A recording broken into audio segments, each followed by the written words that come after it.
बहुत समय पहले की बात है। भारत के हृदय में बसा एक सुंदर राज्य था, धर्मगढ़। वहां का राजा था, राजा विक्रमसेन। राजा न तो बहुत अमीर था और न ही बहुत शक्तिशाली, लेकिन एक बात पूरे देश में प्रसिद्ध थी। वो रोज दरबार में बैठता, हर नागरिक की बात सुनता और फैसला तुरंत देता।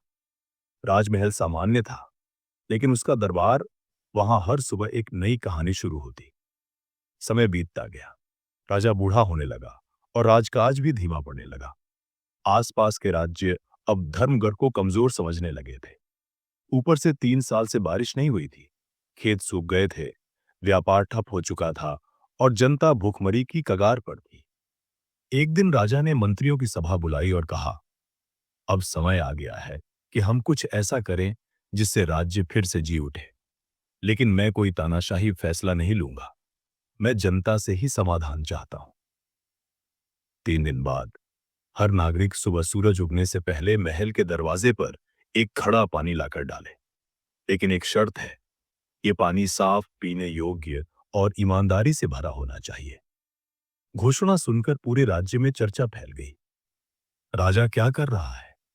ये कोई परीक्षा है या मजाक?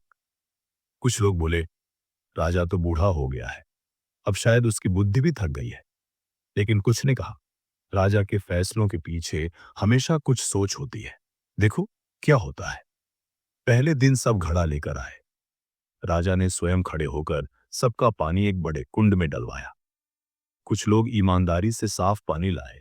कुछ ने सोचा, इतने लोगों में मेरा एक गंदा पानी कौन देखेगा, और नाले से भर लाए।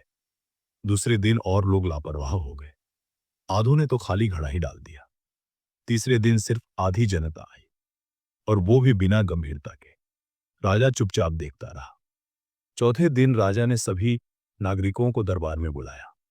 जब लोग इकट्ठा हो गए तो राजा ने उस विशाल कुंड की ओर इशारा किया, जिसमें 3 दिन का पानी जमा था।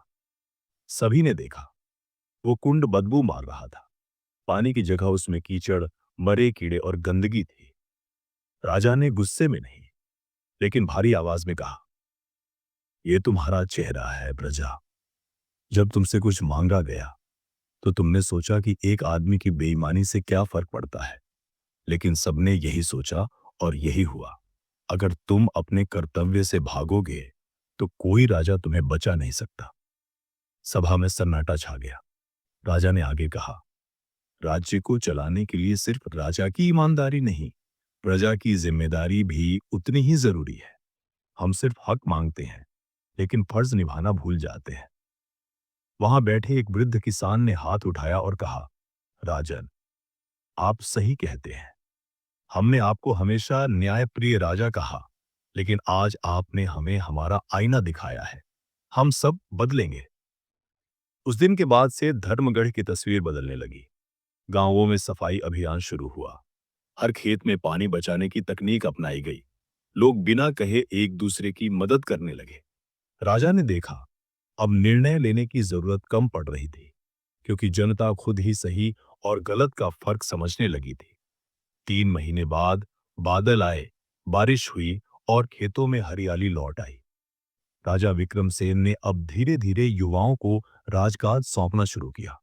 लेकिन जाते जाते उसने एक आखिरी आदेश दिया, हर साल उस कुंड में 3 दिन जनता अपना पानी डालेगी, और अगर वह साफ निकला तो समझो धर्मगढ़ जीवित है। अब हर नागरिक ये बात जानता था।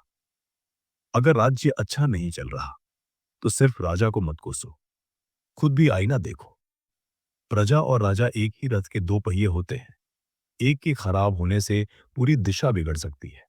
हर व्यक्ति सोचता है, मेरे अकेले से क्या होगा। लेकिन इतिहास यही कहता है कि हर बड़ा बदलाव एक व्यक्ति की ईमानदारी से शुरू होता है। अगर समाज को बदलना है तो खुद से शुरुआत करनी होगी। अगर आपको ये कहानी प्रेरणादायक और मजेदार लगी हो तो कमेंट में जरूर बताना। धन्यवाद।